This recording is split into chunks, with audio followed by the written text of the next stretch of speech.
नमस्कार, insider live देख रहे हैं आप। मेरा नाम है काजल तिवारी। वक्फ संशोधन बिल को लेकर पूरे देश की सियासत में मचे घमासान के बीच लोजपा रामविलास ने इसे लेकर पार्टी का स्टैंड स्पष्ट कर दिया है।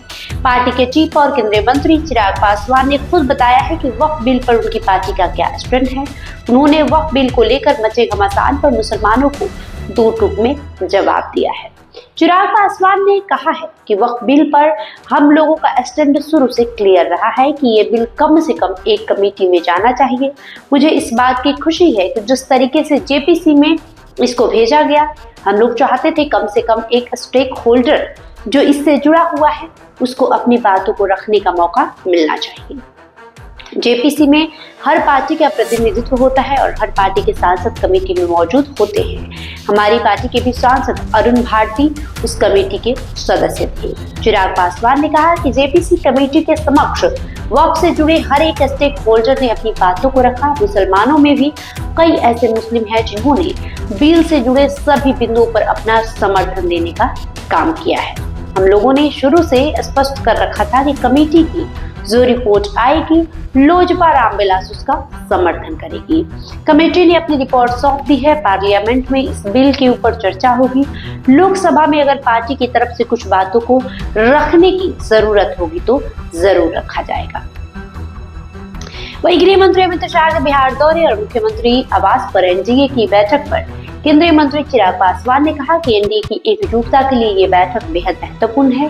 गृह मंत्री अमित शाह के बिहार दौरे से गठबंधन की मजबूती बढ़ेगी। हमारा गठबंधन हैंड्स एंड ग्लोव्स की तरह नहीं है। 2025 के चुनाव के लिए रणनीति पर आज चर्चा होगी। वहीं महागठबंधन में वर्चस्व की लड़ाई चल रही है। वहां ना तो चेहरा है फाइनल है और ना ही गठबंधन का कोई स्वरूप है। यह तमाम बातें चिराग पासवान ने महागठबंधन पर हमला बोलते हुए कहा। और क्या कुछ कहा आप इस वीडियो में देखिए। शुरू से हम लोगों ने स्पष्ट करके रखा था कि ये बिल कम से कम एक कमेटी में जाना चाहिए।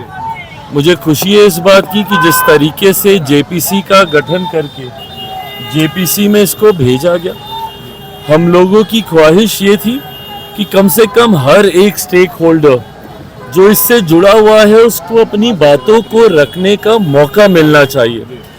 जेपीसी में हर पार्टी का प्रतिनिधित्व होता है, हर पार्टी के सांसद वहां पे मौजूद होते हैं। हम लोग की पार्टी के भी सांसद अरुण भारती जी उस कमेटी के सदस्य थे। उस कमेटी के समक्ष वक्त से जुड़े हुए हर एक स्टेक होल्डर ने आके अपनी बातों को रखा। मुस्लिमों में भी कई ऐसे हैं जिन्होंने अधिकांश इससे जुड़े हुए जितने भी बिंदु हैं उस पे समर्थन अपना देने का काम किया।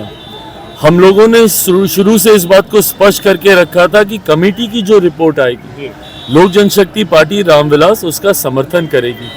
कमेटी ने अपनी रिपोर्ट को सबमिट कर दिया है। जिस दिन ये पार्लियामेंट में आएगा उस दिन भी इसके ऊपर संभवतः चर्चा होगी।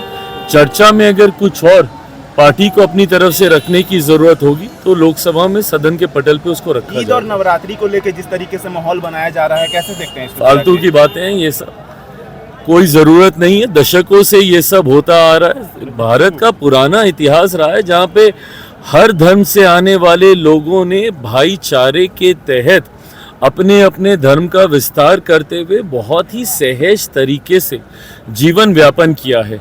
ऐसे में कौन कहाँ पे नमाज पढ़ेगा, तो नवरात्रों में दुकानें खुलेंगी बंद होंगी, ये सब फालतू की बातें हैं। कोई इस पे चर्चा की जरूरत नहीं है, गुंजाइश भी नहीं है। लोग अपनी राजनीतिक रोटियां सेकने की सोच की वजह से समाज में बंटवारा पैदा करने का प्रयास करते हैं, जो कि कतई उचित नहीं है। आज की तारीख में बड़े ज्वलंत विषय हैं जिसको लेकर चर्चा होनी चाहिए। दूसरों के धर्म या किसी के भी धर्म पे कम से कम राजनीतिक दलों को इसके ऊपर कोई टिप्पणी नहीं करनी चाहिए। ये व्यक्तिगत आस्था का विषय है।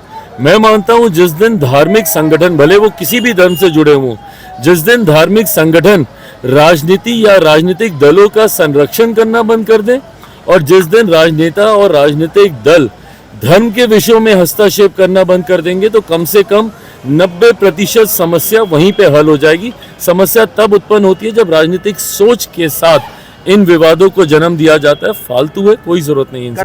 बहरहाल आपकी जो भी प्रतिक्रिया है कमेंट बॉक्स में लिखकर जरूर बताएं। बहुत बहुत शुक्रिया।